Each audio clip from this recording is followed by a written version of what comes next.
Hundreds of volunteers have been lending a hand to the Gulf Coast of Texas, bringing aid and supplies while assisting rescue crews, helping thousands ravaged by floodwaters of Hurricane Harvey. One group of volunteers are known as the Cajun Navy. They're out of Louisiana and formed after Hurricane Katrina. Joining me now on the phone is Commander Tony Wade of the Cajun Coast Search and Rescue. Thank you so much for joining us, sir. Can you describe to us what you're seeing? Well, right now we're seeing a very wide area of complete destruction. Water levels, currents, breaches and levees, dams. It's a real bad situation.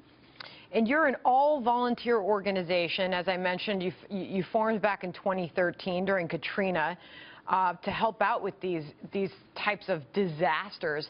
How do you compare this to what you have seen prior?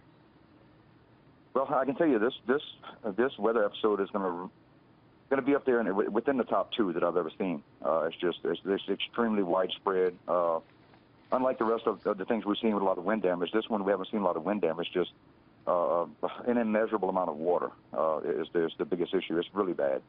Can you describe for us some of the rescues that you've been engaged with as you left Louisiana with 16 people, 6 boats, 5 trained canine dogs, and a 5.5-ton military-grade high-water rescue vehicle? Who and have you been able to save, where, and what was it like? Well, we've several locations across Texas. We've pulled people out. I don't have an official number right now of how many people we pulled out, but I'm going to say it's in the hundreds.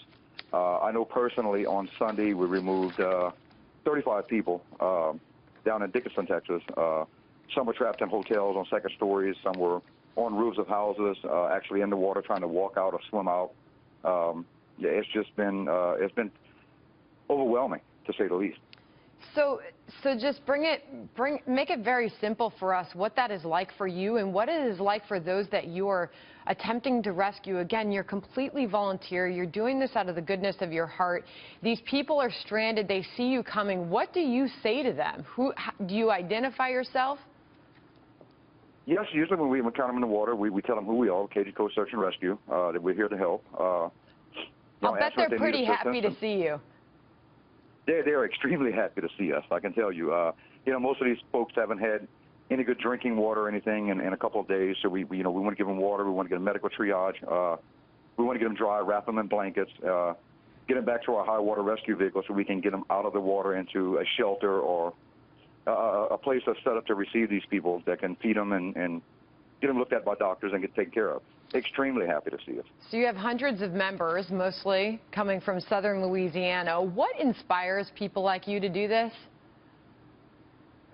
Really, it's just something within our heart. There's a level of dedication with all of the members of my group that is unsurpassed. I think the driving force to keep us going is the hugs, the kisses, the gratitude that we've shown. We picked up a family of Asians a few days ago that they really couldn't speak very well English, but there just wasn't any words needed to be said. Just the looks on their faces, the hugs we received, the gratitude. It's just, you don't have to communicate verbally to see what both sides of this case are feeling. It's just a heartwarming. It's the drive that keeps us going to see that we save these people, the look of relief on their faces, that their families are now safe, their families are back together. It's an overwhelming feeling. That's the drive that keeps us going. We're seeing some of your video footage here and pictures. Commander Tony Wade at Cajun Coast Search and Rescue. Thank you so much for what you are doing. We're all appreciative.